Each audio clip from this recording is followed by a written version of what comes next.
We're embarking on an exciting journey to one of Japan's most stunning urban landscapes. Get ready to explore the futuristic and beautiful district of Minato Mirai in Yokohama. Just a short train ride from Tokyo, this waterfront marvel offers a perfect blend of modern architecture, shopping, culture, and breathtaking views. We've got a full day planned, so grab your walking shoes and let's dive into the wonders of Minato Mirai. Our adventure begins at Sakurajiko Station. As you step out, you're immediately greeted by the iconic sight of the landmark tower dominating the skyline. But before we head towards the giants of steel and glass, let's take a moment here. The area around the station itself is a fantastic starting point. The Kishimichi Promenade, a boardwalk built on a former railway line, stretches out over the water, offering a direct and scenic path into the heart of the district. It's the perfect spot to snap your first photos, with the entire Minato Mirai skyline as your backdrop. The gentle sea breeze and the panoramic views make it an unforgettable welcome. Following the promenade, our first major stop is the Yokohama World Porters. This is more than just a shopping mall, it's a hub of entertainment. Inside, you'll find a wide variety of shops, from trendy fashion boutiques to unique souvenir stores. But what I love most is the food court. You can find cuisine from all over the globe, making it a great spot for a quick and delicious lunch. They also have a multi-screen cinema and even a Hawaii-themed town on the first floor, which adds a fun, tropical vibe to your shopping experience. It is a great place to get a feel for the local atmosphere and maybe pick up a few unique items. Just a short walk from World Porters, we find one of my favorite spots in all of Yokohama, the Cup Noodles Museum. Officially known as the Momofuku Endo Instant Ramen Museum, this place is a colorful and interactive tribute to the invention of instant ramen. It's incredibly fun for all ages. You can learn about the history of this global food phenomenon through quirky exhibits and hands-on displays. The absolute highlight is the My Cup Noodles factory, where you get to design your very own cup, choose your soup base, and select your favorite toppings. It's a fantastic, personalized souvenir to take home. Trust me, you don't want to miss this unique and creative experience. Next up, we're heading to another iconic landmark, the Yokohama Red Brick Warehouse, or Akarenga Soko. These two historic buildings, beautifully preserved from the early 20th century, stand in elegant contrast to the modern skyscrapers surrounding them.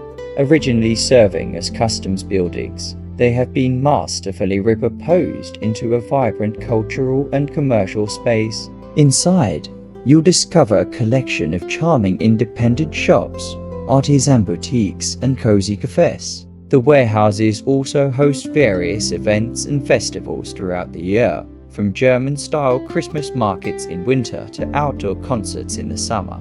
It's a place where history and modern life blend seamlessly, offering a truly unique atmosphere. As the afternoon sun begins to cast a golden glow, it's the perfect time to relax and soak in the scenery at Yamashita Park. This long, beautiful park stretches along the waterfront, providing a green oasis in the middle of the city. You can stroll along the promenade, admire the seasonal flower beds, or simply find a bench and watch the ships go by in the port. The park is home to several monuments, including the Guardian of Water Fountain, a gift from Sondaigo, Yokohama's sister city. Moored permanently at the park's pier is the Hikawa Maru, a retired ocean liner from the 1930s that you can actually tour. It's a wonderful place to unwind before our evening activities begin. Now, for an experience that will literally take your breath away, we're heading to the landmark tower, the symbol of Minato Mirai. Standing at 296 meters, it was once the tallest building in Japan. We're going up to its Sky Garden Observatory on the 69th floor. The elevator ride itself is an experience, being one of the fastest in the world.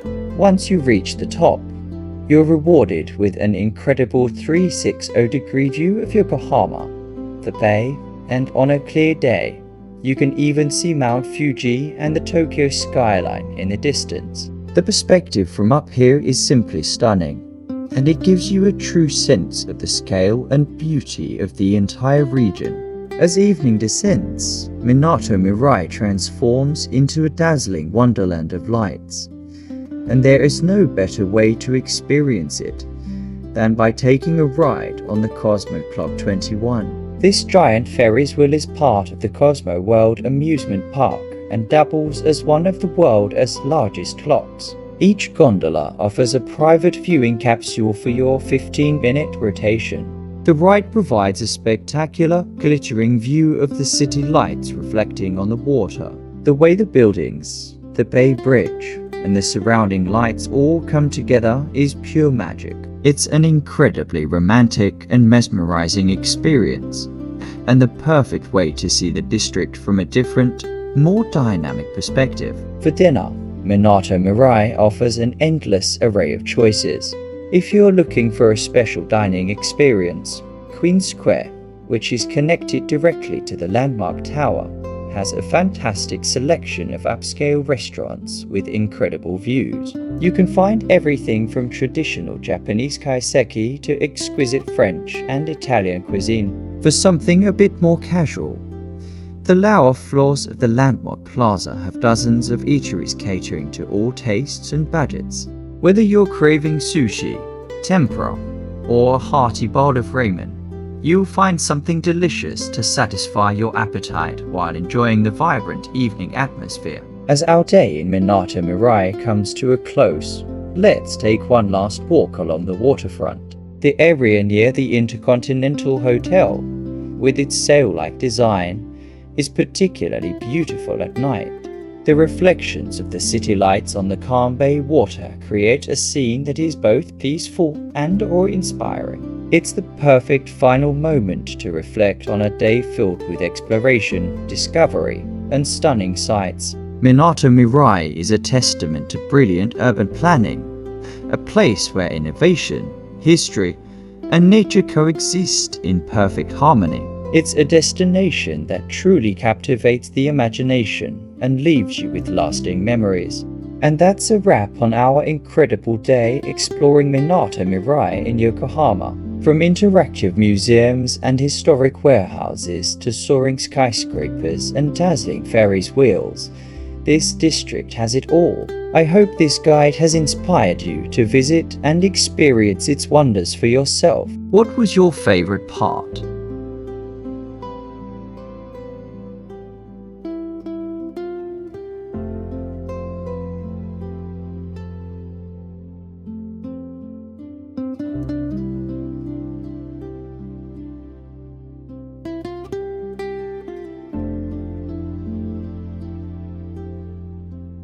If you think you know Kobe, with its famous beef, stunning harbor views, and historic European-style houses, I am about to show you a side of the city that truly comes alive after the sun goes down. Tonight, we're diving headfirst into the electric atmosphere of the Motomachi Night Market.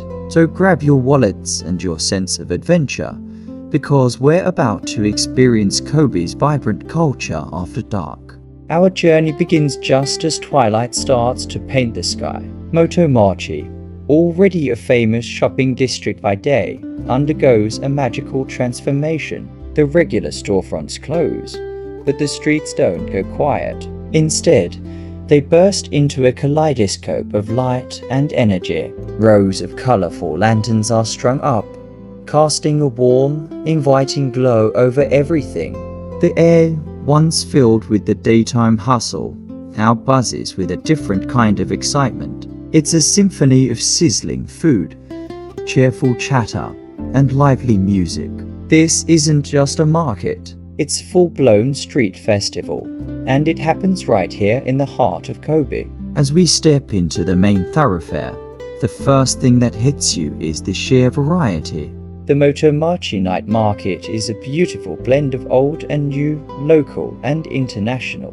you'll see traditional Japanese stores set up right next to trendy pop-up shops. One moment, you're admiring handcrafted ceramics from a local artisan, and the next you're checking out unique, modern jewelry designed by a young artist. It's this incredible mix that makes wandering through here so exciting. You never know what you're going to discover around the next corner. It's a treasure hunt where the prizes are one-of-a-kind souvenirs and unforgettable memories. Now, let's talk about the real star of any night market, the food. The aroma alone is enough to make your stomach rumble. Forget your dinner plans, because this is where you want to eat. The options are endless and absolutely mouth-watering. We're talking classic Japanese street food staples like takoyaki, those delicious octopus balls sizzling away on the grill, and okonomiyaki, the savory pancake customized just for you.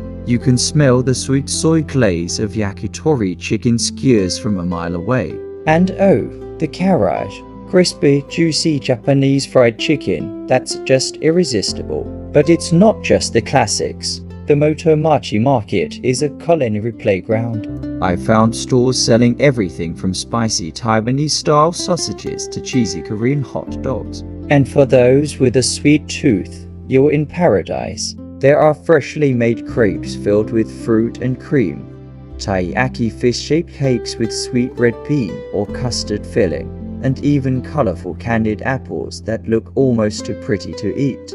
My advice? Come with an empty stomach and be prepared to try a little bit of everything. This is street food at its absolute best. One of the things I love most about this market is the people. It's a fantastic melting pot. You'll see local families out for an evening stroll, groups of students laughing and sharing snacks, and tourists from all over the world, their faces lit up with awe and delight. There's a real sense of community here.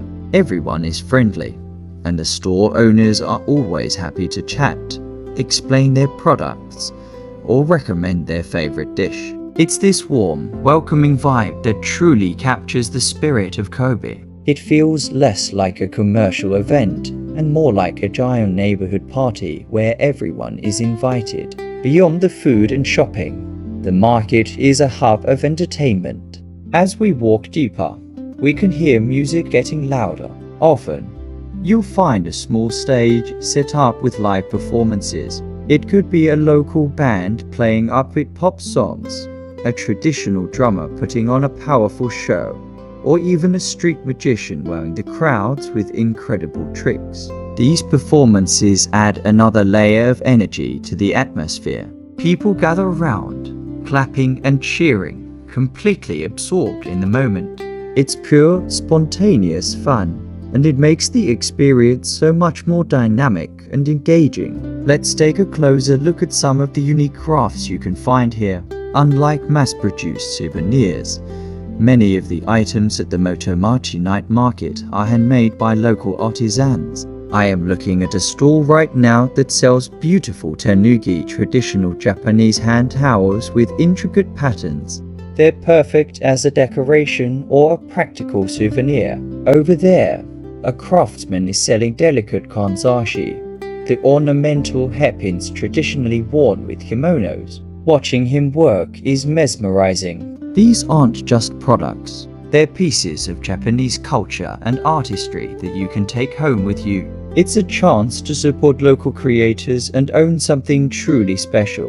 For families with kids, the market is a wonderland. Besides the delicious treats that children will obviously love, there are often classic Japanese festival games. You'll see stalls for Kinjo Sukui, the tricky game of scooping goldfish with a fragile paper net, or target shooting games where you can win fun prizes. It is a nostalgic trip for many Japanese adults, and a source of endless fun for the younger generation. The sound of children's laughter as they try their luck at these games really adds to the joyful, festive mood of the entire evening. As the night goes on, the energy doesn't fade, it just shifts. The crowds might thin out a little, giving you more space to browse and savor the atmosphere. This is a great time to grab one last snack or a warm drink, maybe a cup of hot amazake, a sweet, non-alcoholic fermented rice drink, to warm you up on a cooler evening.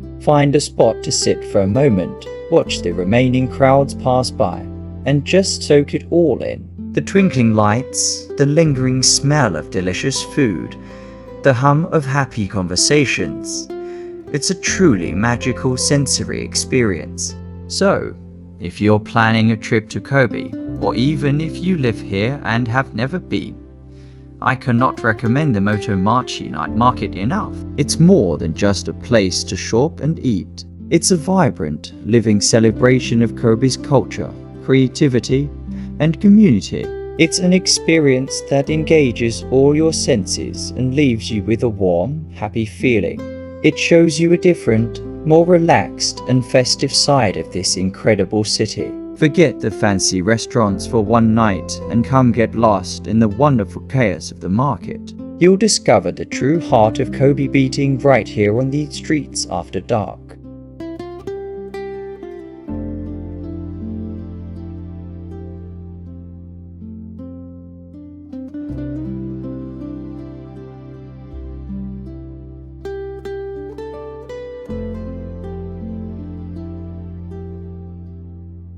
We are soaring high above Osaka to explore one of its most iconic and breathtaking landmarks, the Uemedi Sky Building. If you're planning a trip to Japan, or even if you're just dreaming of one, you will want to stick around to see why this architectural marvel absolutely has to be on your list. So, what exactly is the Uemedi Sky Building? Standing tall in the bustling Uemedi district of Osaka, it's not your typical skyscraper.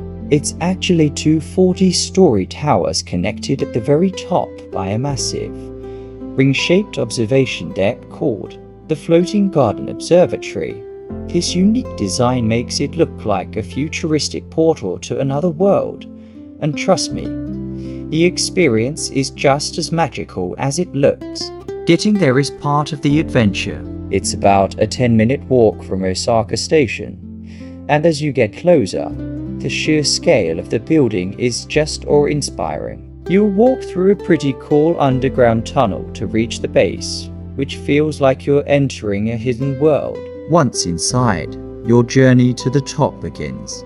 The first step is a high-speed elevator that zips you up to the 35th floor in what feels like seconds. But the real showstopper is the next part. You will step onto a glass-enclosed escalator that takes you from the 35th floor all the way up to the 39th, crossing the massive open space between the two towers. As you ascend, the city of Osaka unfolds beneath you.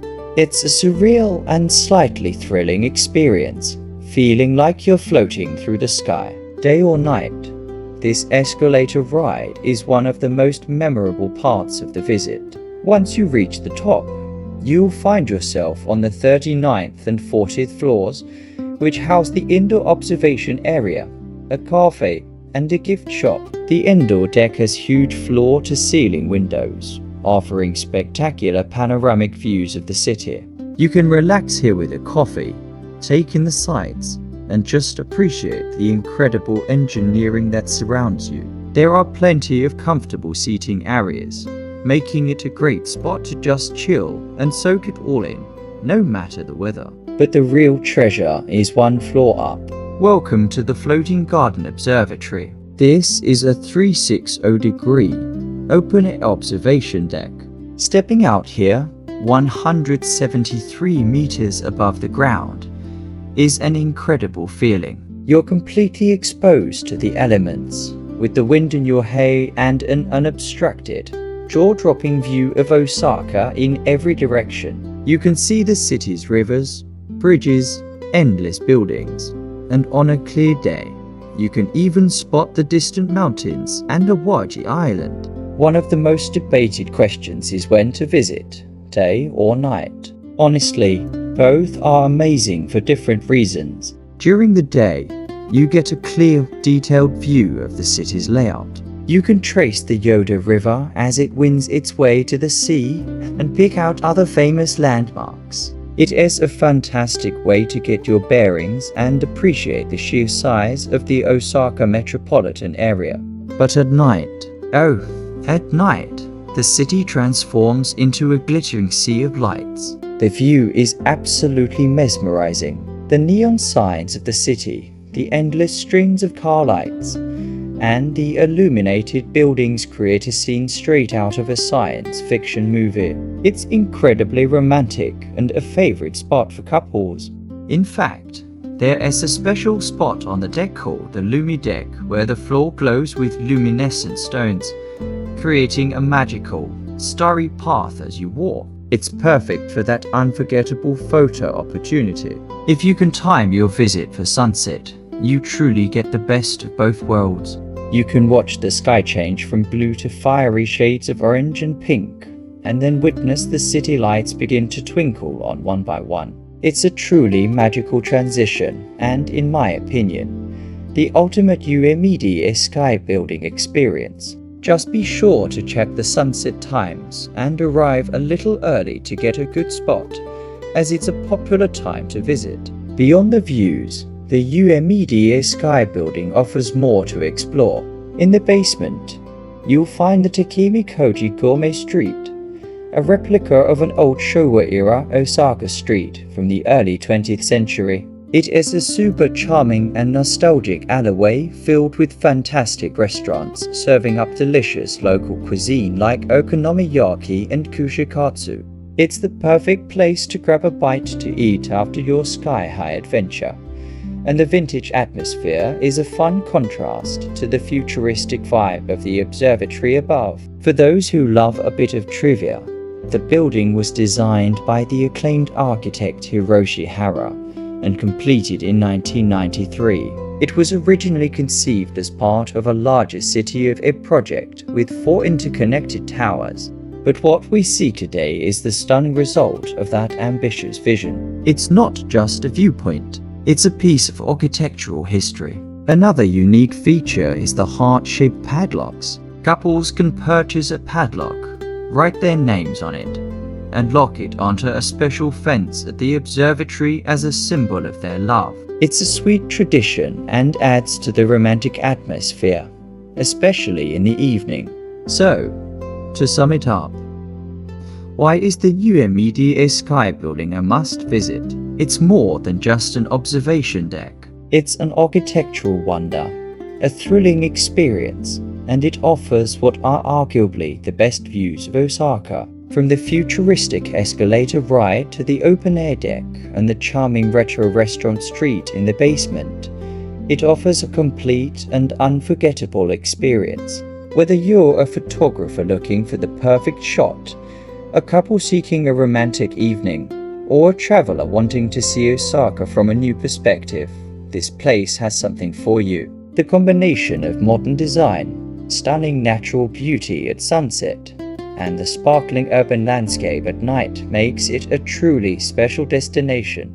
My pro tip: buy your tickets online in advance to skip the lines, especially if you're visiting during a peak time like sunset or on a weekend. And don't forget your camera, because you're going to want to capture every single moment. So, have you been to the UMED Sky building? What was your favorite part? Let me know in the comments below. I'd love to hear about your experiences. And if you're planning a trip, I hope this video has convinced you to add this incredible spot to your itinerary. You won't regret it.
we're diving headfirst into one of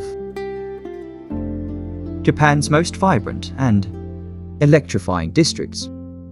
Forget everything you thought you knew about quiet temples and serene gardens, because we're about to explore the neon-drenched, food-filled paradise of Dotonbori in Osaka. If you're ready for a sensory overload in the best way possible, you've come to the right place. So, what exactly is Dotonbori? Imagine a massive canal, flanked by towering buildings, covered in gigantic animated signs. We're talking huge crabs with moving claws, massive pufferfish lanterns, and dragons that seem to burst right out of the walls. It's a feast for the eyes, a symphony of sounds, and the absolute heart of Osaka's entertainment scene. It's been the city's playground for over 400 years, and it just keeps getting better. Let's start with the icons. You can't talk about Dotonbori without mentioning the Glyco Running Man. This massive LED sign, featuring a runner with his arms raised in victory, has been a symbol of Osaka since 1935. It's the ultimate photo spot. Seriously. If you don't get a picture here, did you even go to Osaka? Stand on the Ebisu-bashi Bridge, strike your best victory pose, and become part of a decades-long tradition. It's more than just an advertisement. It's a cultural landmark. Right across from the Glyco Man, you'll find another heavyweight champion of Dotonbori signage, the Kani Daraku crab. This giant mechanical crab, with its waving claws and legs, is impossible to miss. It signals the location of a famous crab restaurant, and it's become just as iconic as the Running Man himself, day or night. This crustacean celebrity is ready for its close-up. But Dotonbori isn't just about giant signs. It's a culinary wonderland. The Japanese have a word for it, Kuidore, which literally means to eat until you drop. And trust me, Dotonbori is the best place to do it. The streets are lined with an endless array of food stalls and restaurants, each offering a taste of Osaka's soul food. First up, we have to talk about takoyaki. These are little balls of batter filled with diced octopus, pickled ginger, and green onion, cooked in a special molded pan. Watching the vendors expertly flip the takoyaki with incredible speed is a show in itself. They're served piping hot, drizzled with a sweet and savory sauce, mayonnaise, and a sprinkle of bonito flakes that dance from the heat. The outside is slightly crispy, the inside is gooey and molten, and that piece of octopus in the middle gives it the perfect chew. It's the quintessential Osaka street food snack. Next on our foodie tour is okonomiyaki. Often described as a savory Japanese pancake, okonomiyaki is so much more. The name means grilled as you like it. And that's the beauty of it. It starts with a batter mixed with a ton of shredded cabbage. And then you can add whatever you want: pork belly, shrimp, squid, cheese, you name it. It's all grilled on a teppon, a flat iron griddle, and then topped with okonomiyaki sauce, Japanese mayo, seaweed flakes, and bonito flakes. It's hearty, it's delicious, and it's pure comfort food. Many restaurants even let you cook it yourself at your table, which is a super fun experience. And we can't forget kushikatsu. These are deep-fried skewers of meat, seafood, and vegetables. Think of it as Japanese tempura, but with more attitude. From pork loin and chicken, to lotus root and shiitake, mushrooms. Pretty much anything can be skewered, battered, and fried to golden perfection. The one golden rule of kushikatsu: no double dipping. In the communal sauce container, dip it once and only once. It's a delicious and social way to eat.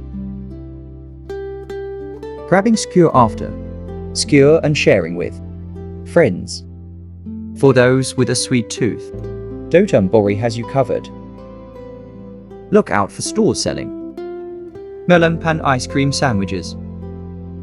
A melon pan is a sweet bun with a crispy, cookie-like crust. They slice a freshly baked one in half and stuff it with a scoop of your favorite ice cream. The combination of the warm, soft bread and the cold, creamy ice cream is simply divine. It's the perfect dessert to enjoy while you wander through the neon lights. Now that we've eaten our weight in street food, let's explore some of the other experiences Dotonbori has to offer. One of the best ways to see the district is from the water. The Dotonbori River cruise gives you a unique perspective of all the famous signs and the bustling atmosphere along the canal.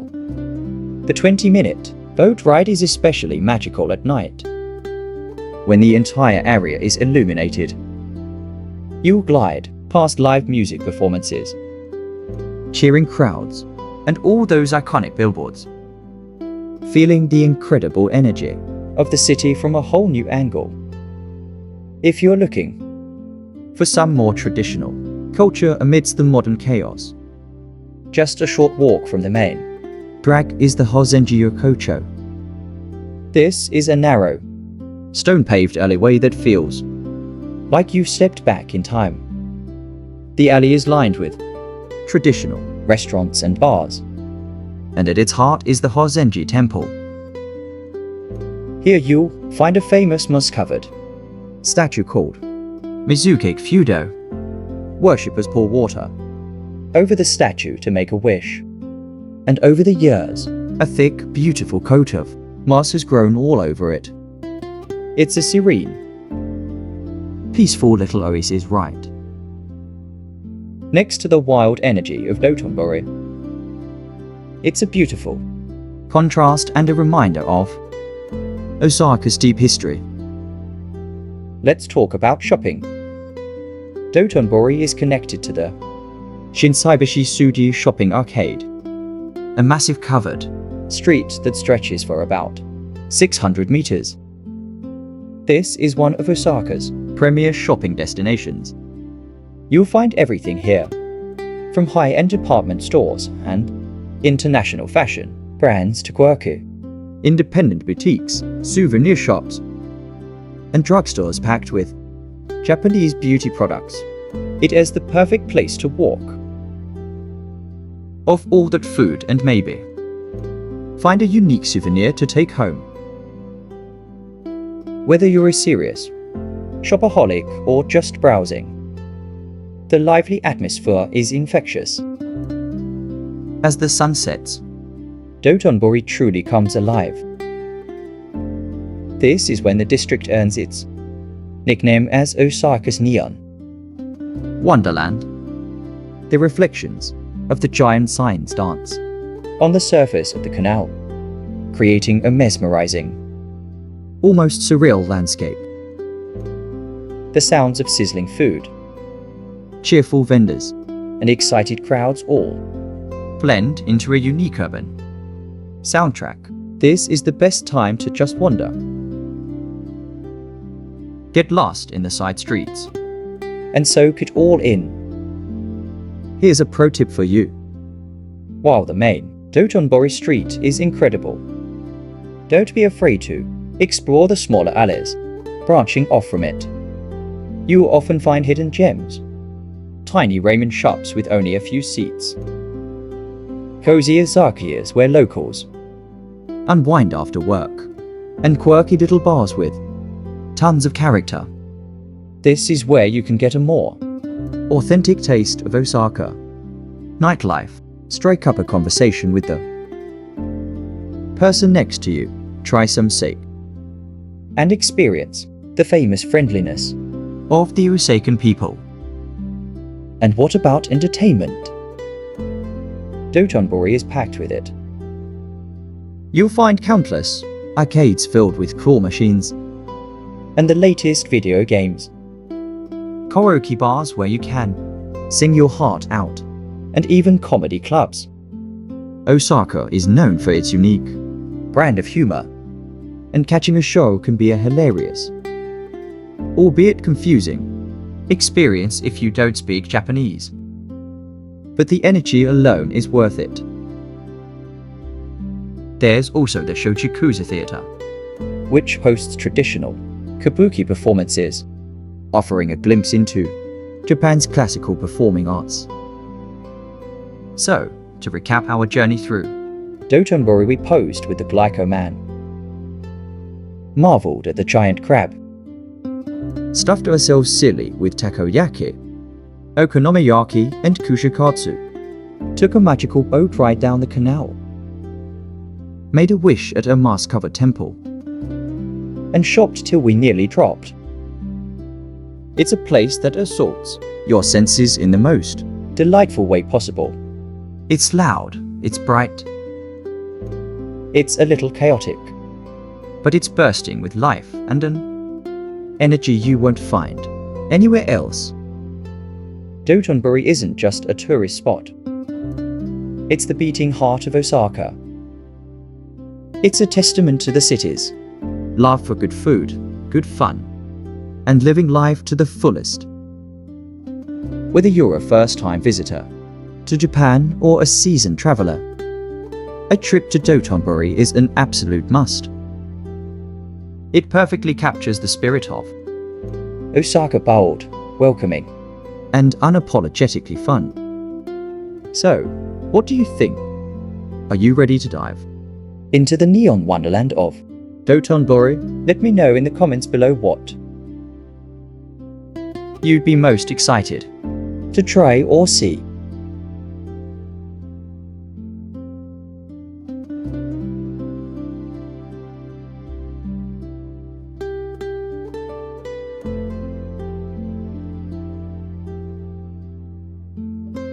We're taking a deep dive into one of Tokyo's most stylish and fascinating neighborhoods, Omotesando, often called Tokyo's Champs-Élysées. This tree-lined avenue is so much more than just a shopping street. It's a living, breathing gallery of modern architecture, a foodie's dream, and a cultural hub all rolled into one. So grab your comfiest walking shoes and let's go explore the chic and captivating world of Omotesando. Our journey begins right at the exit of Omotesando Station. The moment you step out, you're greeted by this incredible sense of sophistication. The wide sidewalks, the zelkova trees that create a beautiful canopy overhead, and of course, the stunning storefronts all set the stage for what's to come. Unlike the sensory overload of Shibuya or the high-energy vibe of Shinjuku, Omotesando has a more relaxed, upscale atmosphere. It's the kind of place where you want to slow down, take your time, and just soak it all in. First up, let's talk about what makes Omotesando a global destination: the architecture. This isn't just about buildings. It's about wearable art and the structures that house it. Nearly every major fashion brand has a flagship store here, and they've each commissioned world-renowned architects to create something truly unique. One of the most iconic buildings you will see is the Tots Building, designed by Toyo Aiteo. Its facade is a beautiful lattice pattern inspired by the zelkova trees lining the street.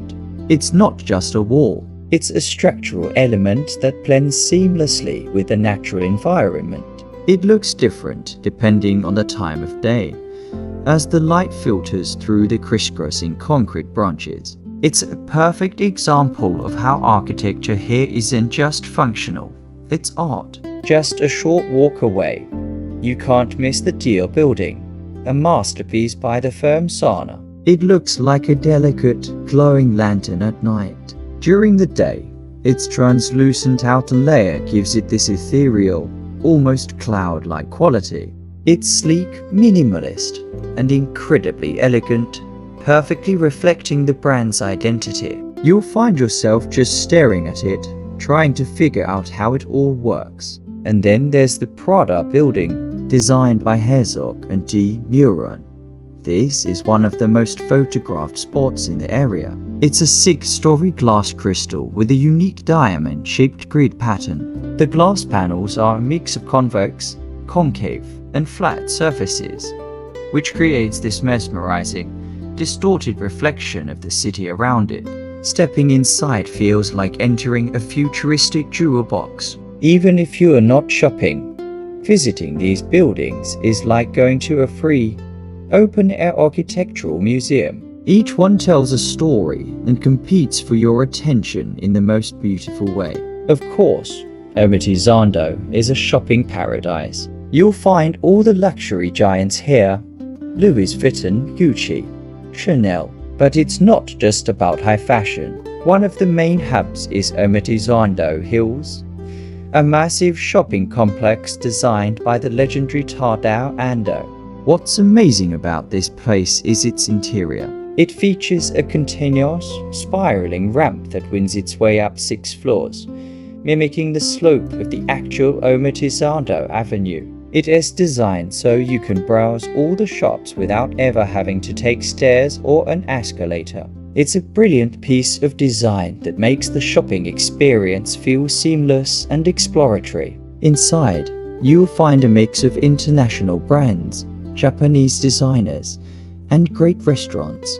But the real magic of Omotesando is found when you venture off the main street. The side streets, known as Ui Harajuku or Ui Hara, are where the neighborhood's true character shines. Here, the vibe completely changes. The towering glass structures give way to narrow, winding alleys filled with independent boutiques, quirky vintage shops, and tiny, hidden-away cafes. This is where you'll find the cutting edge of Tokyo's street style.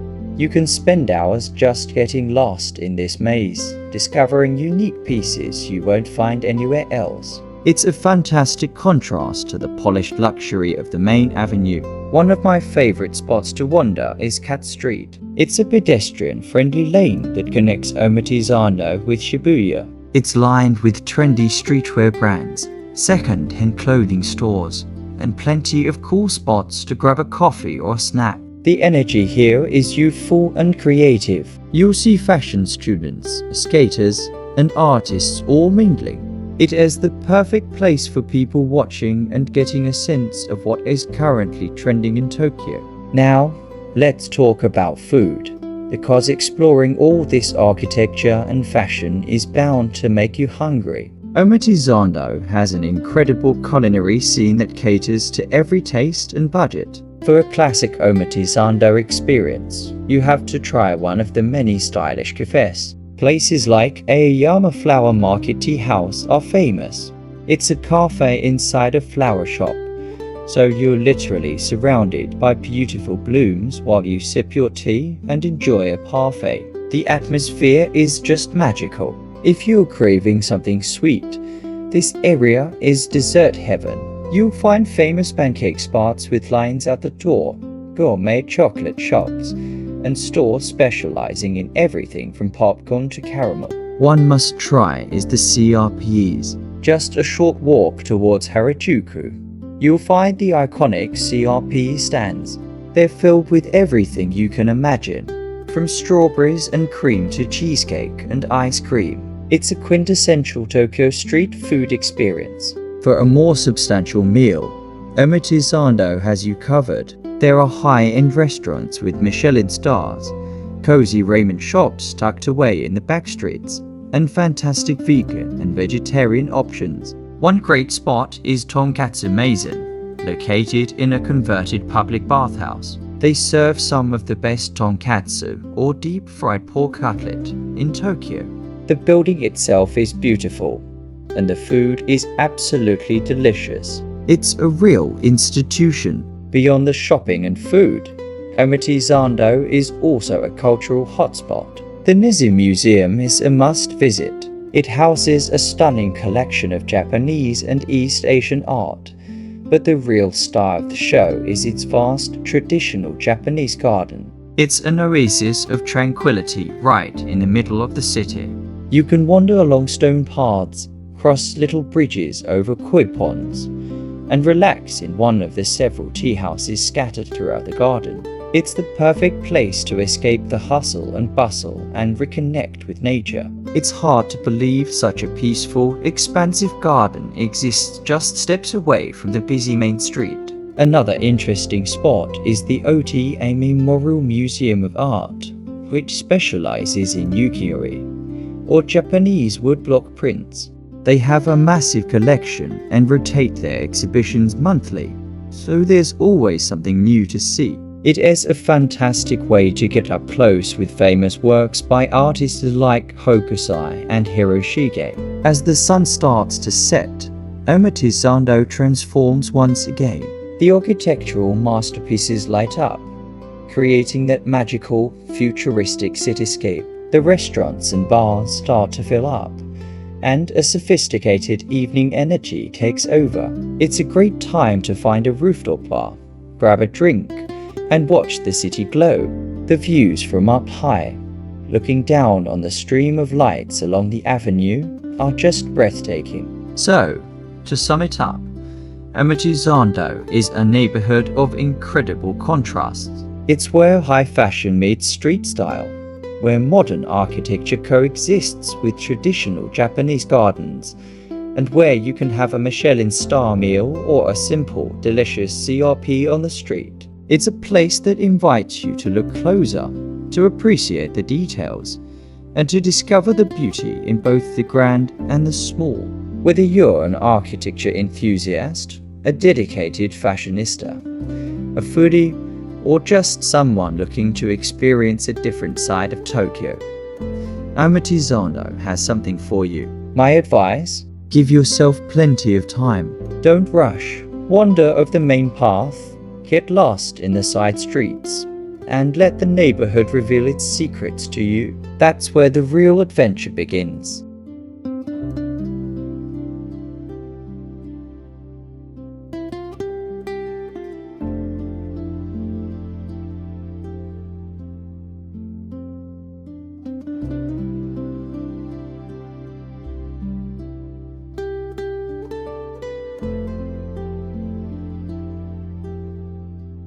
We're diving headfirst into one of the most vibrant, chaotic, and absolutely iconic streets in the entire world. That's right, we're in Tokyo, and we're about to explore the heart of youth culture and fashion, Takashita Street in Harajuku. If you've ever seen a picture of Tokyo with crowds of stylish people, crazy snacks, and an explosion of color, chances are it was taken right here. This street is more than just a place to shop. It's a living, breathing runway where trends are born and self-expression is king. So, put on your most comfortable walking shoes, get your cameras ready, and let's go see what all the fuss is about. As soon as you step off the train at Harajuku Station and cross the street, you're hit with this incredible wave of energy. The entrance to Takashita Street is like a portal to another dimension. The archway welcomes you into this narrow, pedestrian-only paradise that's absolutely packed with people from all over the world. The first thing you'll notice is the sound, a mix of J-pop blasting from storefronts, the chatter of excited crowds, and vendors calling out their specials. It's a sensory overload in the best way possible. Even if you come here with a plan, it is easy to get swept up in the current of the crowd and just let the street guide you. The sheer density of shops, cafes, and people is mind-boggling, and every few steps, there's something new and exciting to catch your eye. It's impossible not to feel the buzz of creativity and excitement in the air. Let's talk fashion. because that's the beating heart of Takashita Street. This isn't your average high street shopping experience. We're talking about everything from vintage thrift stores filled with one-of-a-kind treasures to boutiques dedicated to specific subcultures like Lolita, punk, and decora. You'll see fruity dresses, platform boots that look like they defy gravity, and accessories you couldn't even dream of. One of the most famous stores here is WC, known for its super cute and colorful aesthetic. There are also places like Borderline, a go-to for affordable Lolita and cosplay outfits. And don't forget the countless smaller shops selling everything from band t-shirts to handmade jewelry. What I love most is that there's no judgment here. People are wearing what makes them happy, and it's incredibly inspiring. You could be standing next to someone in a full gothic Lolita outfit, and on the other side, someone in a minimalist, chic ensemble. It's a beautiful celebration of individuality. Of course, you can't come to Takashita Street without indulging in some of its legendary street food. The food here is just as photogenic as the fashion. The most famous snack has to be the Harajuku crepes. You'll see several crepe stands with these huge plastic displays showcasing dozens of combinations. You can get them filled with anything from strawberries and cream to cheesecake, brownies, and even savory options like tuna. Watching them make it is part of the fun. They pour the batter, spread it thin, and then artfully fill and fold it into that iconic cone shape. Another must-try is the giant rainbow cotton candy from Toti Candy Factory. It's bigger than your head and makes for the perfect Instagram photo. And let's not forget the Zaku Zaku Croquant Shoe, a crunchy cream puff stick filled with delicious custard. There are also stalls selling long French fries, bubble tea, and colorful tornado potatoes. My advice? Come hungry, because you're going to want to try everything beyond the main thoroughfare. The real magic of Harajuku can be found in the little side streets and alleyways that branch off from Takashita Street. These Yui Harajuku or back streets offer a slightly calmer, more curated shopping experience. This is where you'll find independent designer boutiques, trendy select shops, and some seriously cool vintage stores. One of my favorite things to do is just to wander off the main path and see what I can discover. You might stumble upon a tiny art gallery, a quiet cafe perfect for a quick break, or a shop selling rare sneakers. These hidden gems are what make Harajuku so special. It rewards exploration. It feels like you're uncovering the secrets of the city, one little street at a time.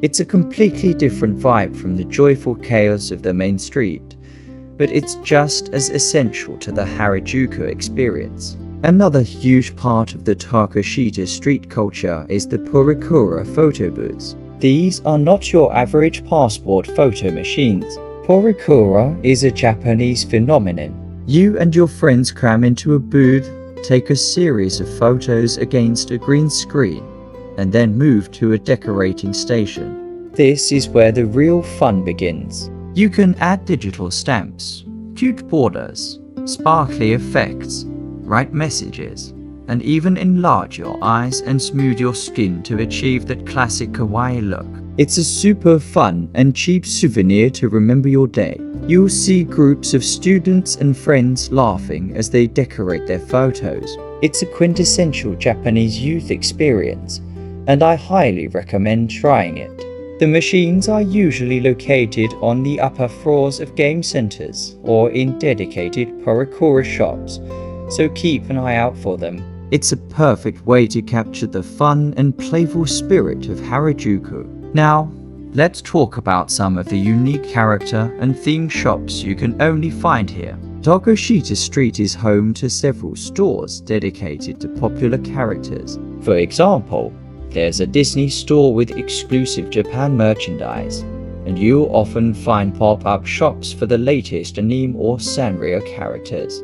One of the most interesting spots is the Kobe Plus store, where you can get freshly fried potato chips with unique toppings like chocolate or cheese. It's a brand of chips, but they've turned it into a whole culinary experience. And for animal lovers, there are several animal cafes nearby, like cat cafes or even an owl cafe. These places allow you to hang out with animals while enjoying a drink.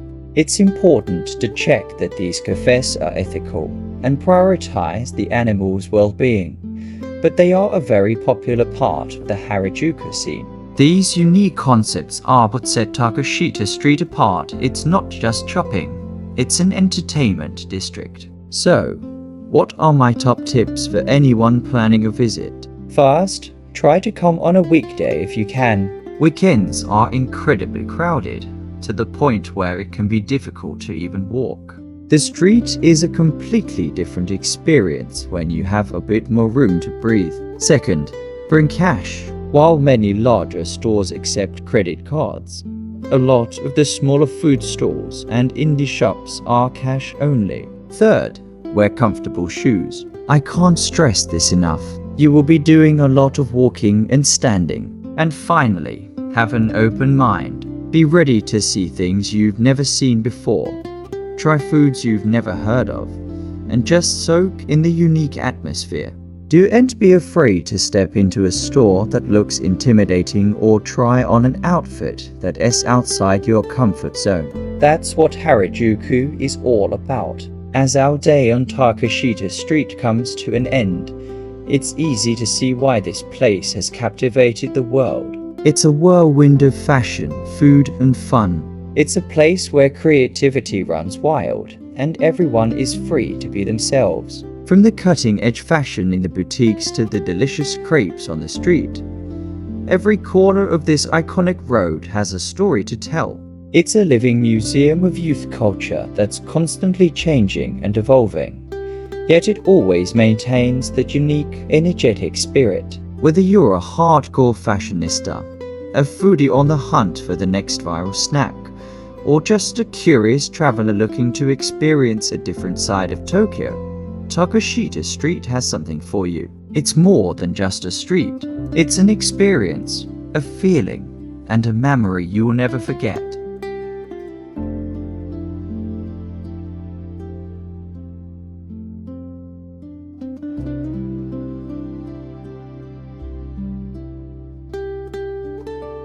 We're diving headfirst into the vibrant, neon-lit heart of Tokyo, the one and only Akihabara, also known as Electric Town. Whether you're a hardcore anime fan, a retro gaming enthusiast, a tech geek, or just someone looking for a truly unique cultural experience, Akihabara has something electrifying for you. So, grab your comfiest walking shoes, and let's get ready for an adventure.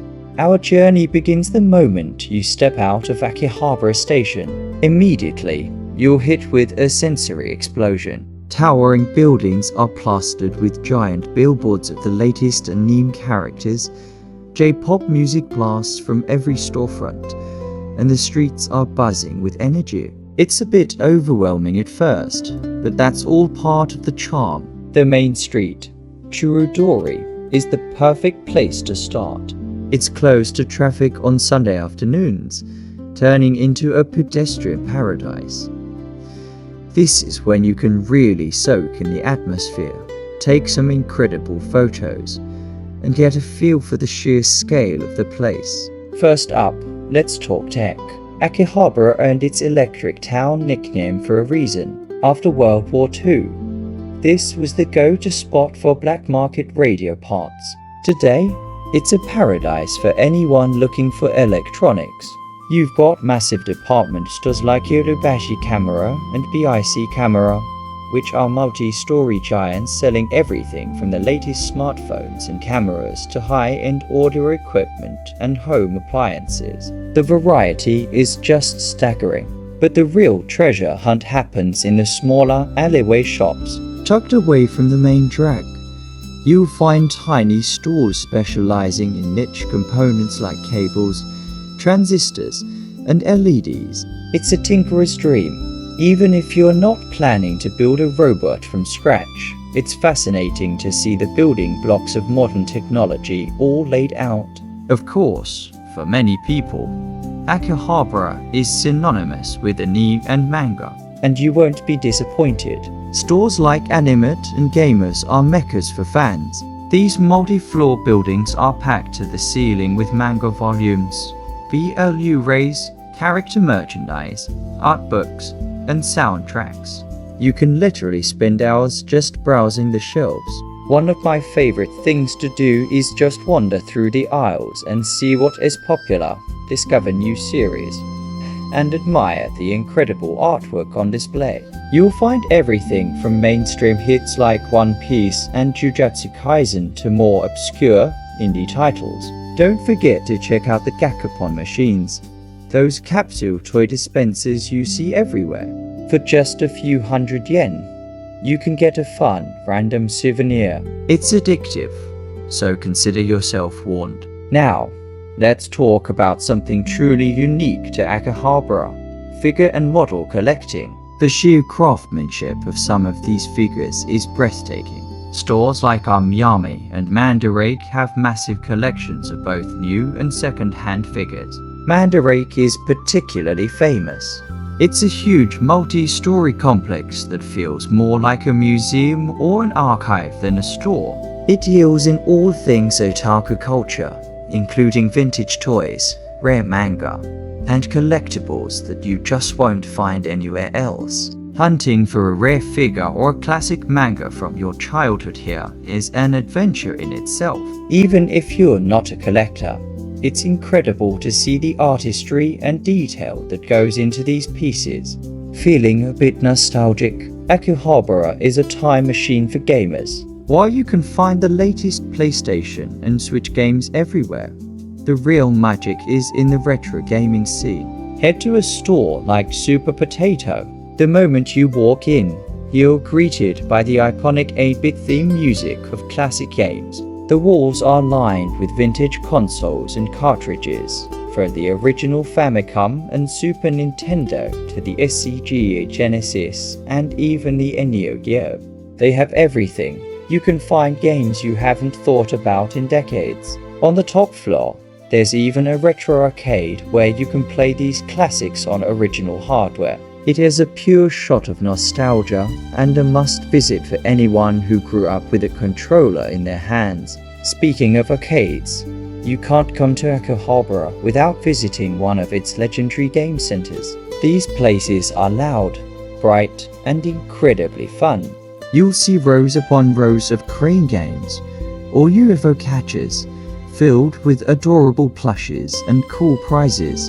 They are notoriously difficult, but winning a prize is one of the most satisfying feelings ever. Beyond the crane games, you have rhythm games like Dance Dance Revolution and Taiko no Tatsujin, competitive fighting games, and immersive racing simulators. The big names to look for are Taito Station and Geigo. Just step inside, get some coins, and lose yourself in the games for a while. It's an essential part of the Akihabara experience. After all that walking and gaming, you're going to be hungry, and Akihabara has some fantastic and quirky food options. You'll find plenty of great ramen shops and curry houses tucked away in the side streets, perfect for a quick and delicious meal. But for the full Akiba experience, you might want to try a maid cafe. These are themed cafes where the waitresses dress in maid costumes and treat customers as the master or mistress of the house. It's a very unique and performative dining experience. They'll often draw cute pictures on your food with ketchup and even perform little songs and dances. It can be a bit surreal, but it's all in good fun and a memorable story to tell. If maid cafes aren't your thing, there are also other themed cafes, like the Gundam Cafe or the Square Enix Cafe, where you can enjoy food inspired by your favorite anime and video games. As the sun sets, Akihabara transforms. The neon signs that were bright during the day become absolutely dazzling at night, reflecting of the wet pavement if it's been raining. The entire district glows. This is the best time to just walk around and take it all in. The atmosphere becomes even more energetic, if that's even possible. The arcades are still buzzing. People are heading out for dinner, and the whole area feels alive. It's the perfect backdrop for some stunning photography. Find a good vantage point, maybe on a pedestrian overpass, and just watch the city come to life. It's a truly futuristic, cyberpunk-like scene that you won't forget. So, to wrap it all up, Akihabara is so much more than just a shopping district. It's a cultural hub, a playground, and a living, breathing celebration of Japanese pop culture. It's a place where passion and creativity are on full display. My advice? Don't rush it. Give yourself at least half a day, or even a full day, to really explore. Wander down the side streets, pop into random shops, and don't be afraid to try something new. Whether you're hunting for a rare collectible, trying to beat a high score, or just soaking in the incredible atmosphere, Akihabara offers an adventure that is uniquely Tokyo.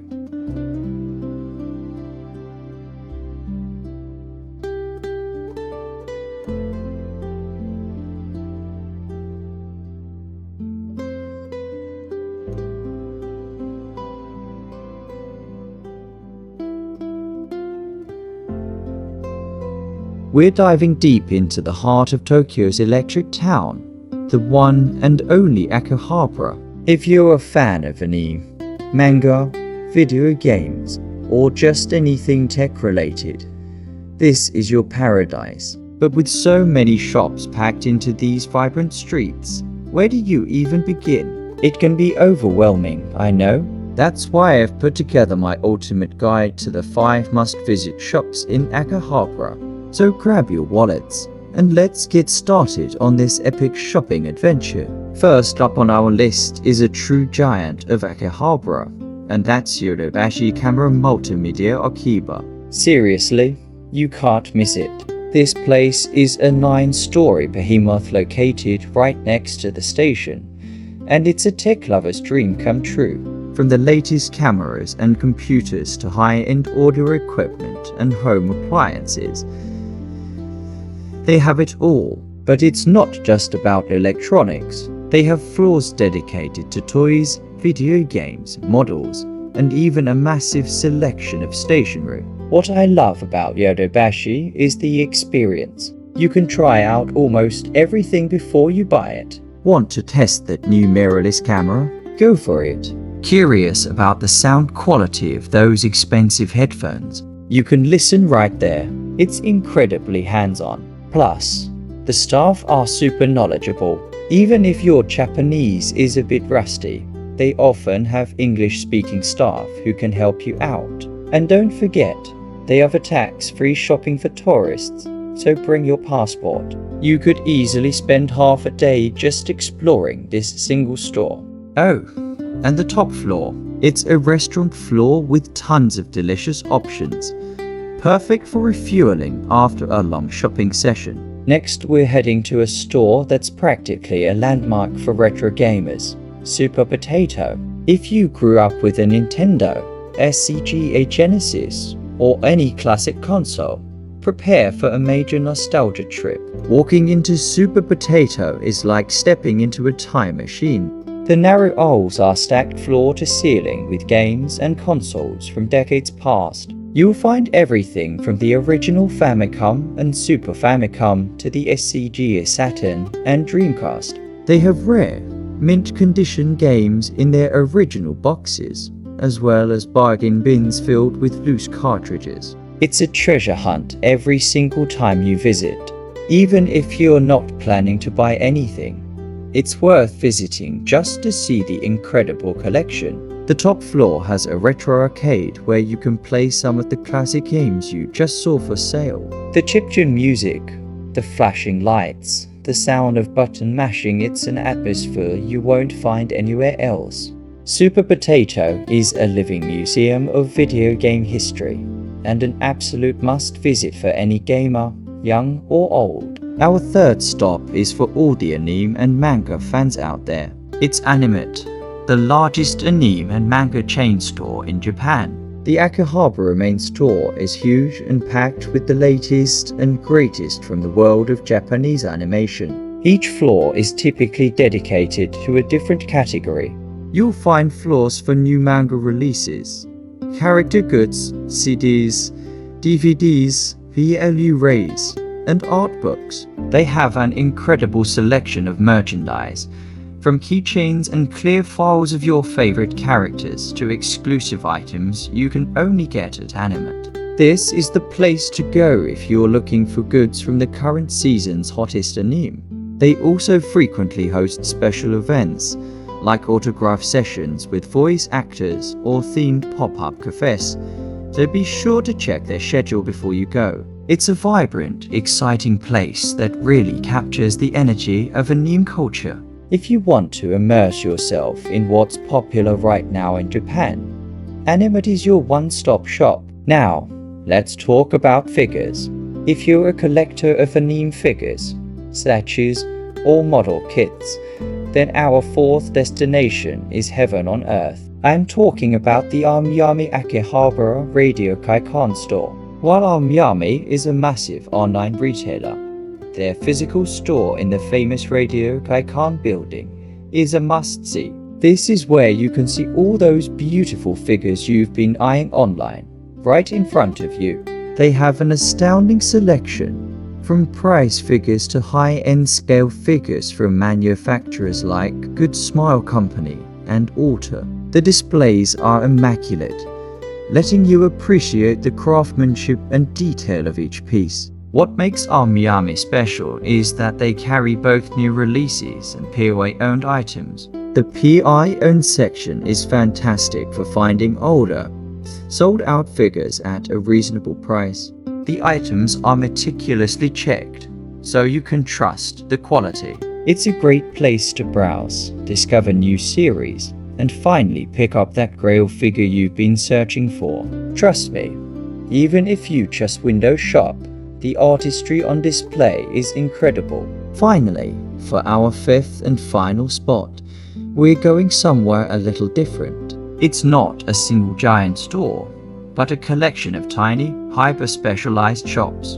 Welcome to the Akihabara Gakapon Hall. Gakapon are those capsule toy machines you see everywhere in Japan, and this place has hundreds of them, over 500 to be exact. It is an entire hall dedicated to the thrill of twisting a knob and seeing what surprise you get. The variety is insane. You'll find Gakapon for popular anime characters, tiny food replicas, weird and hilarious animals, miniature furniture, and things you didn't even know could be put in a tiny plastic ball. It's a quintessential Japanese experience. For just a few hundred yen, you can get a unique and often high-quality souvenir.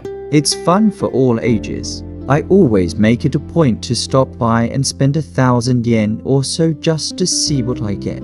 They even have a Gakapon graveyard where you can see all the empty capsules, which is a sight in itself. It's the perfect place to find a small, quirky gift or a fun memento of your trip to Akihabara. So there you have it, my top 5 must-visit shops in Akihabara. From the tech paradise of Yodobashi Camera and the retro gaming heaven of Super Potato, to the anime hub of Animate, the figure collector's dream at Aomiyami, and the quirky fun of the Gakapon Hall. Akihabara has something for everyone, and these stores are the best places to start your adventure. Of course, the real magic of Akihabara is also in the small, hidden shops you'll discover just by wandering around, so don't be afraid to explore off the beaten path.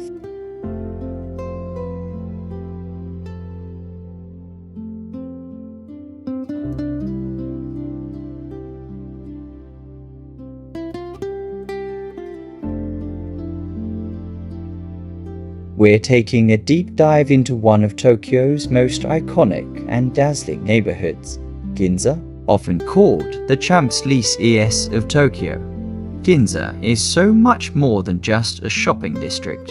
It's a vibrant tapestry of history, high fashion, cutting-edge art, and exquisite cuisine. So, grab your virtual passport, because we're about to embark on a journey through the heart of Tokyo's luxury and culture.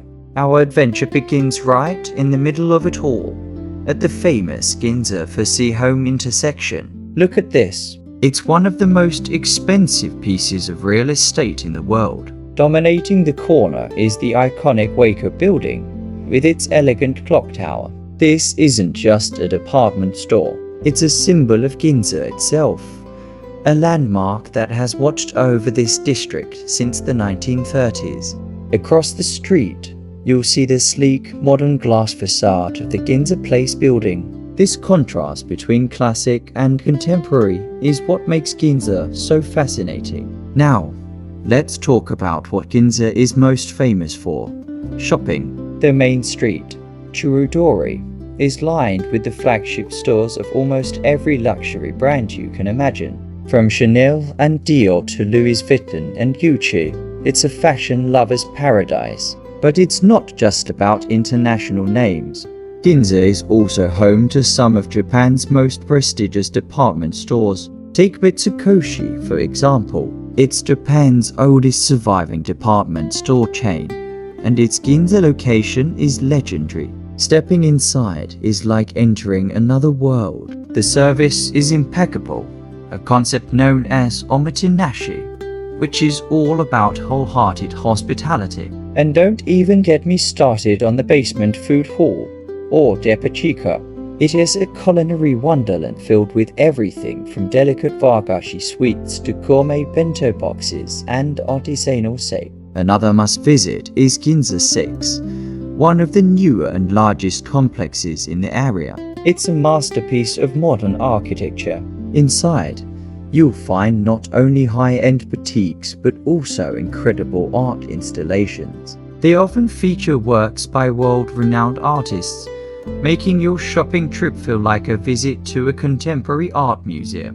Be sure to head up to the rooftop garden for a surprisingly peaceful green space with amazing views of the city. One of the best times to experience Ginza is on a weekend afternoon. The main Churudori street is closed to traffic, transforming it into a pedestrian paradise or Hokushaten Goku. People stroll freely down the middle of the wide avenue, window shopping, sipping coffee at sidewalk cafes, and just soaking in the atmosphere.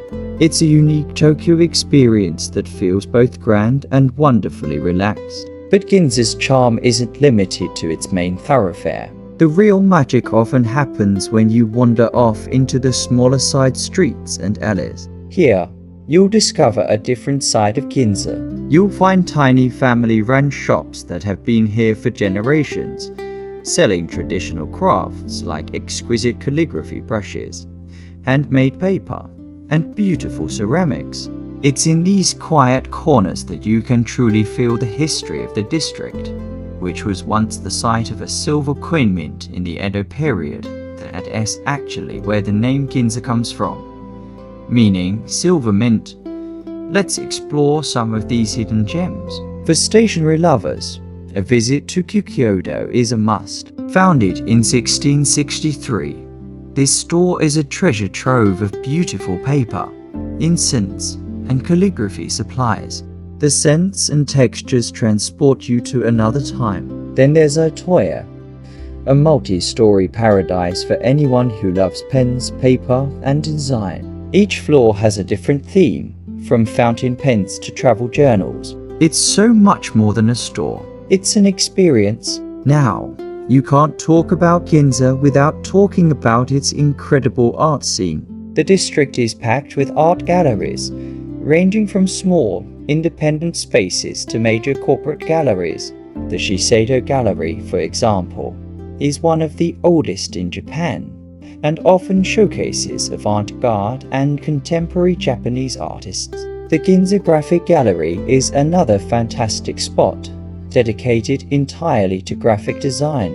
Many of these galleries are free to enter, so you can spend an entire day gallery hopping and immersing yourself in creativity. And for a truly unique Japanese cultural experience, there's the Kabukiza Theater.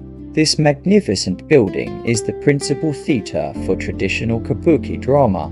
Even if you don't watch a full performance, the architecture itself is worth admiring. You can also catch single-act plays, which are a more accessible and affordable way to experience this captivating art form. The elaborate costumes, dramatic makeup, and stylized movements are something you'll never forget.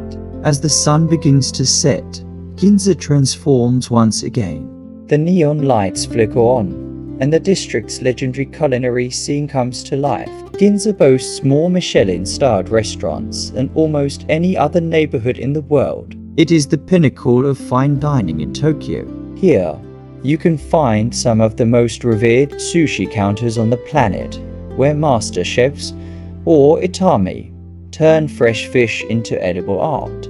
Securing a seat at places like Sukiyabashi Jiro, made famous by the documentary Jiro Dreams of Sushi, is nearly impossible, but there are countless other world-class sushi restaurants that offer an unforgettable meal. Dining at one of these establishments is a formal, almost meditative experience, where every piece of sushi is prepared with absolute precision. But Ginza's food scene isn't just about $1,000 meals.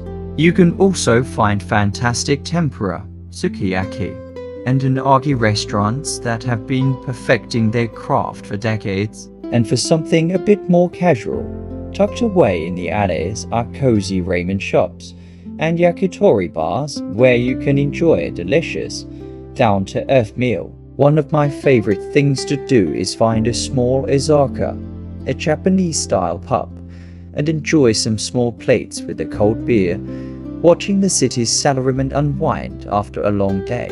Let's not forget the cafes and dessert spots. Ginza is home to some of the most elegant tea salons and patisseries. At places like the Shiseido Parlor, you can indulge in classic strawberry parfaits and cakes that are almost too beautiful to eat. It's a perfect way to rest your feet after a long day of exploring. As our journey through Ginza comes to a close, it's clear that this neighborhood is a place of beautiful contradictions. It's where ancient traditions meet futuristic design, where quiet, contemplative art galleries sit next to bustling department stores, and where you can have a simple bowl of noodles or a once-in-a-lifetime Michelin-starred meal. Ginza is a testament to Tokyo's ability to honor its past while relentlessly pushing towards the future. It's a place that rewards curiosity. So next time you're in Tokyo, I encourage you to look beyond the glittering storefronts, wander down the side streets, pop into a small gallery, and discover the many layers that make Ginza one of the most captivating neighborhoods in the world.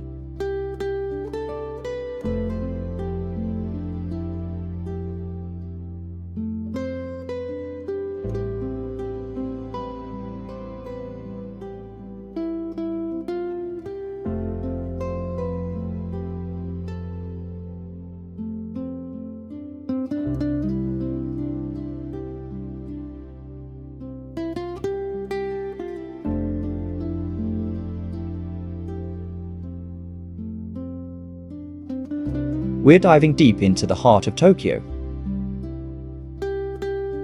Exploring a district that's a universe all its own.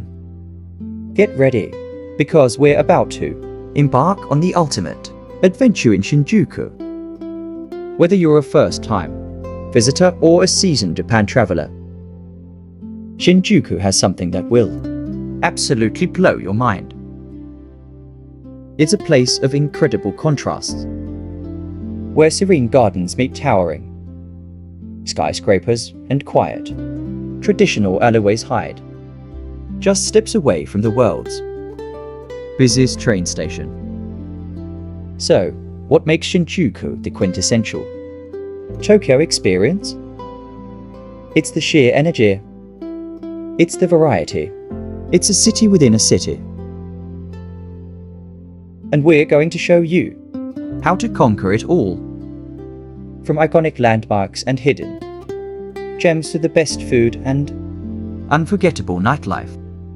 This is your complete guide to making the most of your time in Shinjuku. Grab your walking shoes, charge your camera, and let's get started. Our journey begins at the very hub of this bustling metropolis, Shinjuku Station. Now, this isn't just any train station. It's officially the busiest in the world, with over 3.5 million people passing through it every single day. It can be intimidating, I know, but think of it as the Grand Central Station of your Tokyo adventure. With dozens of lines, it connects you to almost anywhere you'd want to go. My pro tip: don't fight the flow. Take a moment, look up at the signs, and just watch the organized chaos. It's a spectacle in itself. And once you emerge, you're greeted by the two distinct faces of Shinjuku, the east and the west. Let's head west first, into Nishi Shinjuku. This is Shinjuku's business district, and it feels like stepping into the future. The skyline is dominated by incredible skyscrapers, and one of the best things to do here is completely free. We're going up to the Tokyo Metropolitan Government Building. This architectural marvel has 2 towers, and both offer free observation decks on the 45th floor. From here, you get a breathtaking panoramic view of the entire city. On a clear day, you can even see the majestic Mount Fuji in the distance. It's the perfect way to get your bearings and appreciate the sheer scale of Tokyo. The view at sunset is particularly stunning, as the city lights begin to twinkle to life below, after descending from the clouds. The west side still has more to offer. While it's known for its corporate headquarters and luxury hotels, it's also home to some impressive public art. Look out for the iconic Love sculpture by Robert Indiana. It's become a famous meeting spot and a super popular photo op. Snap a picture, make a wish for love, and let's continue our exploration. This side of Shinjuku feels more modern, more structured, but it is the perfect introduction to the grandeur of the district. Before we dive into the vibrant chaos of the east side, now let's cross the tracks over to the east exit. Welcome to the Shinjuku you've probably seen in movies and anime.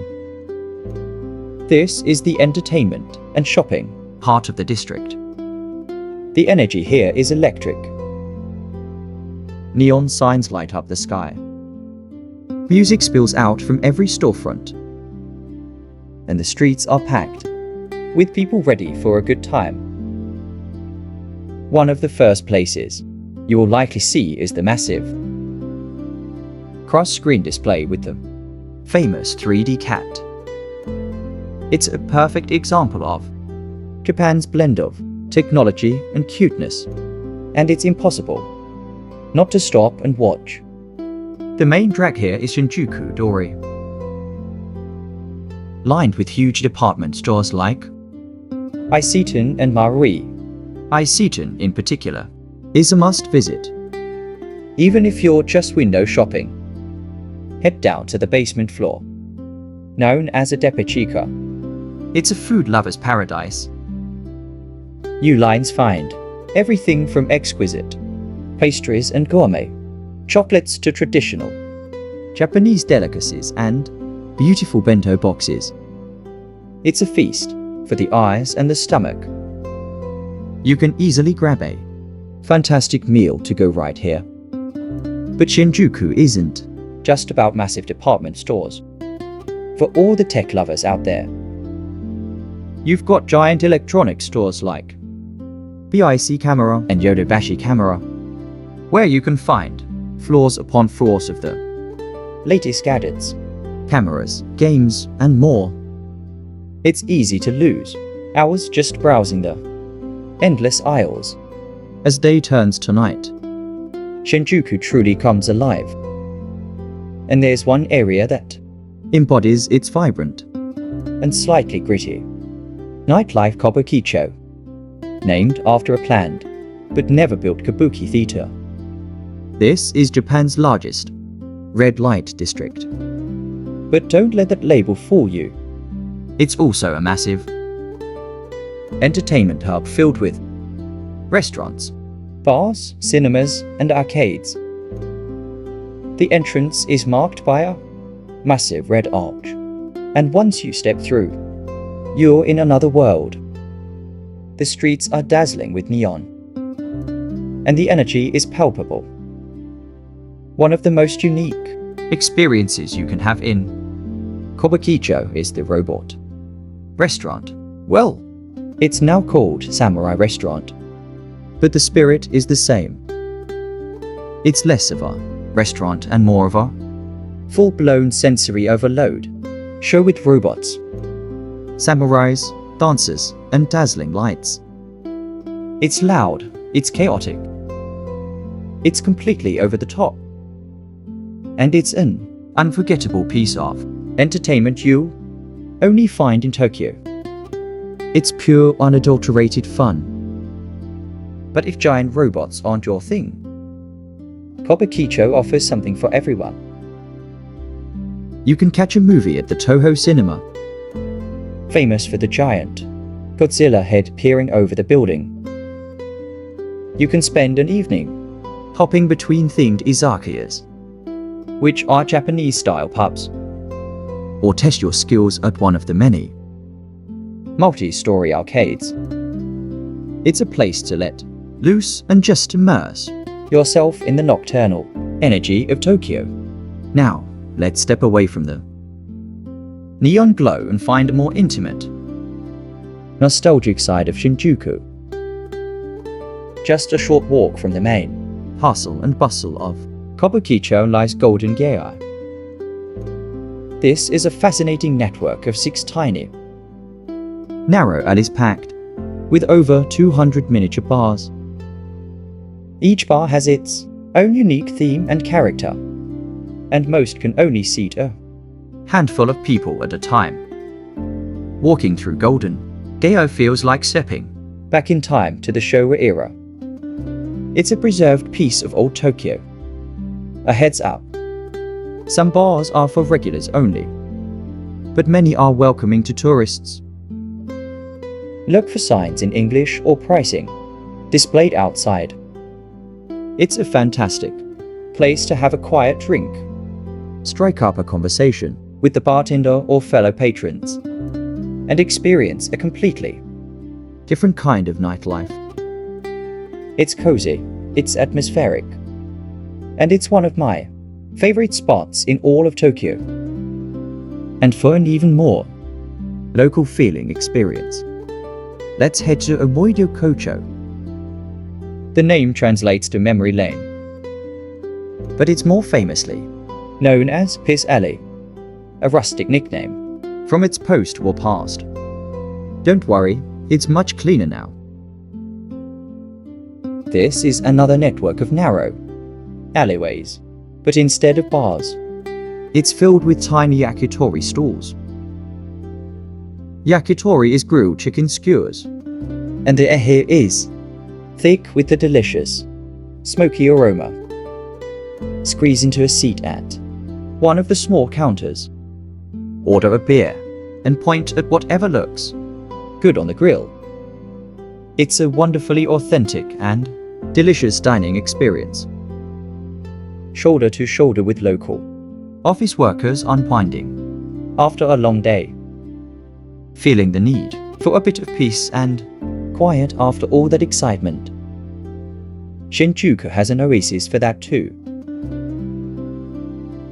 Welcome to Shinjuku-Joen National Garden.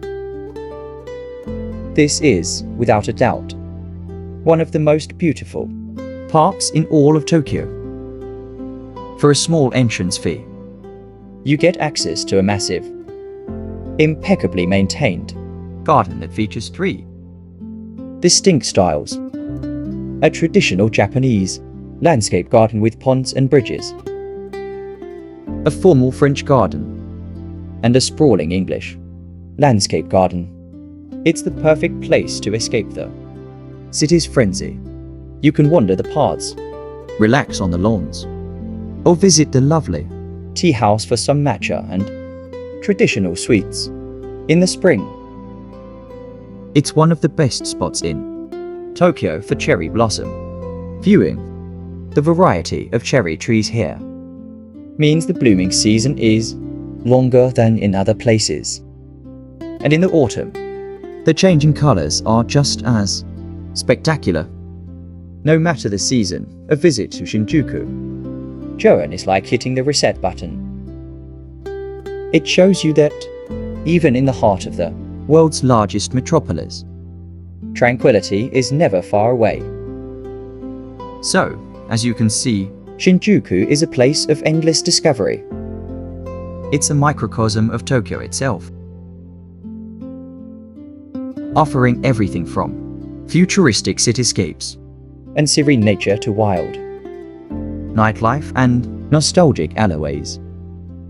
You can spend a day here, or a week, and you'll still find new things to explore.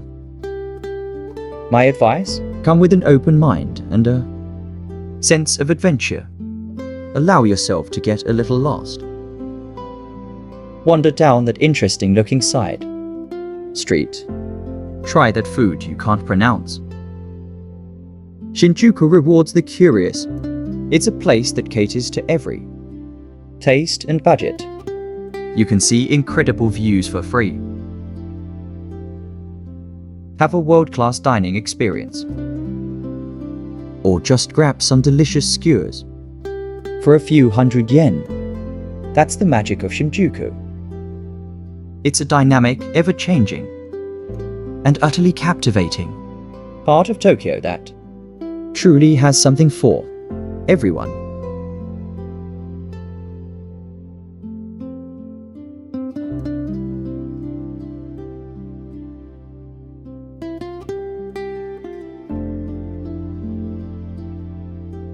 We're diving headfirst into one of the most iconic, mesmerizing, and let's be honest, slightly chaotic spots on the planet, the Shibuya Scramble Crossing in Tokyo. If you've ever seen a movie, a music video, or even just a postcard from Japan, you've probably seen this incredible intersection. It's that famous spot where hundreds, sometimes thousands, of people pour into the street from all directions at once, like a perfectly choreographed human ballet. Now, for a first-timer, this can look totally overwhelming. You might be thinking, how do I even cross without getting lost in the crowd? Where are the best photo spots? And how can I experience it like a local, not just another tourist getting swept away? Well, you've come to the right place. I've spent countless hours navigating this beautiful chaos, and today, I'm going to be your personal guide. I'll share all my best tips and tricks, from the secret viewing spots to the must-try snacks nearby, so you can conquer the scramble with confidence. Let's get started. First things first, let's talk about the sheer scale of this place.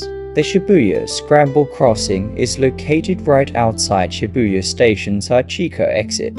At its busiest times, up to 3,000 people can cross during a single green light, which lasts for about 45 to 55 seconds. That adds up to nearly 500,000 people a day. It's a symphony of organized chaos, surrounded by giant video screens, bright neon lights, and the constant hum of the city. It's not just a crossing, it's the beating heart of Tokyo. So, your first mission, the crossing itself. My number one tip is simple: don't stop. It might be tempting to pause in the middle for a selfie, but trust me, that is the quickest way to disrupt the flow and annoy the locals who are actually trying to get somewhere. The trick is to just walk with purpose. Pick a point on the other side and head for it. You'll be surprised at how easily the crowd parts and moves around you. It's like a school of fish, Everyone instinctively knows how to navigate without bumping into each other.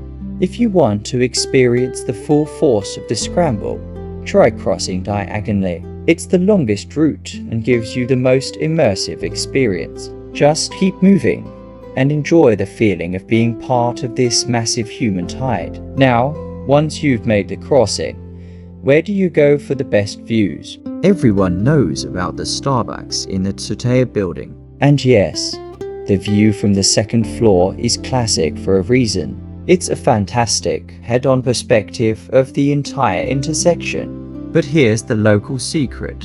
It's almost always packed, and you'll be fighting for a window seat. For a much better and less crowded experience, let me share a few of my favorite alternatives. First, head over to the Shibuya Hikari building. Take the escalator or elevator up to the 11th floor sky lobby. It's free to enter, and there are large windows offering a stunning, elevated view of the crossing and the wider Shibuya skyline. It's much more relaxed, and you can see the scramble from a completely different angle. Another fantastic spot is the rooftop of the Magnet by Shibuya 109 building. It's called the Megs Park, and there's a small entrance fee, but it's totally worth it. You get an open air, almost bird's eye view, which is incredible for photos and time lapses, especially at sunset when the city lights start to twinkle on. They even have a designated photo spot with a professional camera set up for you. This is my go-to spot for showing visiting friends the true scale of the crossing. Finally, a lesser-known spot is inside Shibuya Station itself.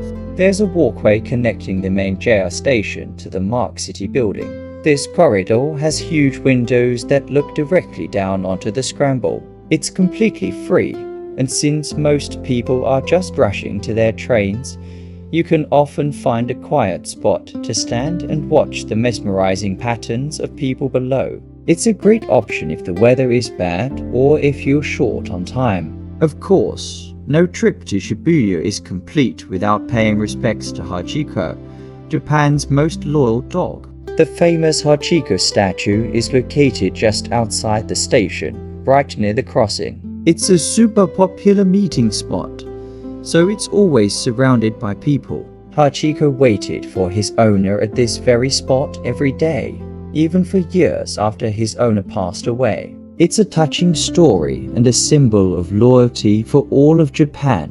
My advice is to visit early in the morning if you want a clear photo without the crowds. Otherwise, just be patient and wait for your turn. It's a piece of Tokyo history you can't miss. Now, let's talk about timing. When is the best time to visit? Honestly, the scramble is fascinating 24/7, but different times offer different vibes. For the biggest crowds and that classic, overwhelming energy, you'll want to come on a Friday or Saturday night, between 7 and p.m. This is when the neon lights are at their brightest, the giant screens are blaring, and the sheer number of people is at its peak. It's an electrifying experience. If you prefer a slightly calmer, but still impressive scene, weekday rush hours around 5 p.m. are also great. You'll see a mix of students, office workers, and shoppers all merging together. For photography enthusiasts, the blue hour, that magical time right after sunset, when the sky is a deep blue, but the city lights are on, is unbeatable. The contrast between the natural and artificial light is just stunning. And if you're an early bird, seeing the crossing around M on a weekday is a completely different experience. It's quieter, but you can see the city waking up, with commuters starting their day. Beyond just watching and crossing, Shibuya is a paradise for foodies and shoppers. You're surrounded by amazing options. If you're feeling hungry after all that walking, you don't have to go far. For a quick and classic Japanese snack, look for a takoyaki stand. These are delicious little octopus-filled batter balls, and they're perfect for eating on the go. If you want a proper meal, dive into one of the narrow streets branching off from the main crossing, like Sentogeya. This area is packed with everything from cheap and cheerful ramen shops to trendy cafes and izakayas, which are Japanese-style pubs. One of my personal favorites is grabbing a stand-up sushi meal. It's fast, fresh, and gives you an authentic local dining experience. Don't be afraid to explore the basement levels of department stores either. They are called Nepachika and are treasure troves of gourmet foods, from beautiful bento boxes to delicate pastries. For shoppers, you're in heaven. You have the iconic Shibuya 109, a multi-story tower dedicated to the latest in Japanese youth fashion. There are also huge stores like Loft and Tokyo Hands, which sell everything from quirky stationery and home goods to cool gadgets. And don't forget the massive electronics stores like BIC Camera, where you can get lost for hours. My tip is to pick a theme for your shopping. Are you looking for fashion, souvenirs, or electronics? That way, you won't get overwhelmed by the sheer number of choices. Let's quickly recap my top tips for conquering the Shibuya Scramble. 1. When crossing, walk with purpose and don't stop in the middle. 2. For the best views, skip the crowded Starbucks and head to Shibuya Hikari Magnet by Shibuya 109, or the walkway inside the station. 3. Visit on a weekend night for the full chaotic experience or during the blue hour for beautiful photos. 4. Don't forget to say hello to the Hachiko statue. And 5. Explore the side streets for delicious food and amazing shopping. Shibuya Crossing is more than just a place to cross the street. It's a sensory experience, a symbol of modern Tokyo, and a place that perfectly captures the energy and dynamism of this incredible city. It can seem intimidating at first, but by following these tips, you can navigate it like a pro and truly appreciate its unique beauty. Don't just watch it from the sidelines. Dive in, become part of the flow, and feel the pulse of Tokyo. I hope this guide helps you make the most of your visit to one of my favorite places in the world. It's a memory you won't forget. Have you ever been to Shibuya Crossing? What was your experience like? Let me know in the comments below. I love reading your stories.